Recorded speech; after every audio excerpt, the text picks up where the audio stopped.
वक़्त मुकर्रर है। मैं अपने चक दा सुना रहा, चक दा। मेरे बाप अज भी हयात अल्लाह सेहत वाली ज़िंदगी अता फरमाए। और असां वो तुहाडे मुल्तान च खतीब भी रहे जिन्हां दा मैं वाक़या सुना रहा। मौलाना सादक साहब रहमतुल्लाह अलैह, ये फौत हो गए ने तकरीबन 8-9 माह पहले। मेरे वालिद ने, मैं अबू जी को बह के फिर पूछा भी ये वाक़या सच है? सच है? अबू जी कह लगे मैं दे अंदर मौजूद सा।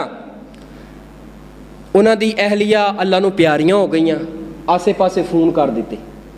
वो आसे पासे फ़ोन करते मेहमान आ रहे ने, लो जी हुण तैयारी कर लो गुसल दी, कफन आ चुके हैं, कफन आ गया है, गुसल दी तैयारी करो। वो गुसल वास्ते चारपाई तो चुक के जो फट्टे ते पाउण लगे ने, तो एक मुल्तान का ही इत्थों देसी हकीम सी, तो वो साडे गाँव के अंदर उन्हां दे अजीज सी, वो भी उत्थे गया सी। वो कह लगा कि माई जिंदा है, माई जिंदा है, तुसां गुसल दे रहे हो। वो कह लगे अल्लाह दे बंदे हो, जो डॉक्टर ने कह दिता कि नहीं जिंदा, जिंदा नहीं है, अह जी मैं एक दवाई देना वा, वो दवाई देने तो बाद अगर तो उठ के बह गई तो फिर ठीक है। उन्हें कहा जी भी तू दे ला दवाई, सारे ने उसका मजाक उड़ाया। तो उन्हें कोई दवाई दी जो अपने हिसाब की सी। वो 10 मिनट गुजरे ने, उस चारपाई ते अम्मा जी उठ के बह गई।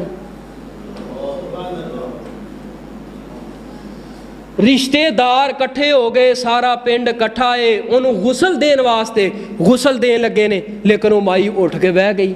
वो माई उस तो बाद पता नहीं किन्निया सालों तो बाद जाके, किन्निया सालों तो बाद साड़ी होश है, ए थोड़े जे अरसा बाद जाके हुण फौत होईयां ते उन्हां दा खामद फौत होया। और रब ने जड़ा वक़्त लिखिया है ना, उस वक़्त नूं कोई टाल नहीं सकदा, अगे पिछे भी कोई नहीं कर सकदा। फरमाया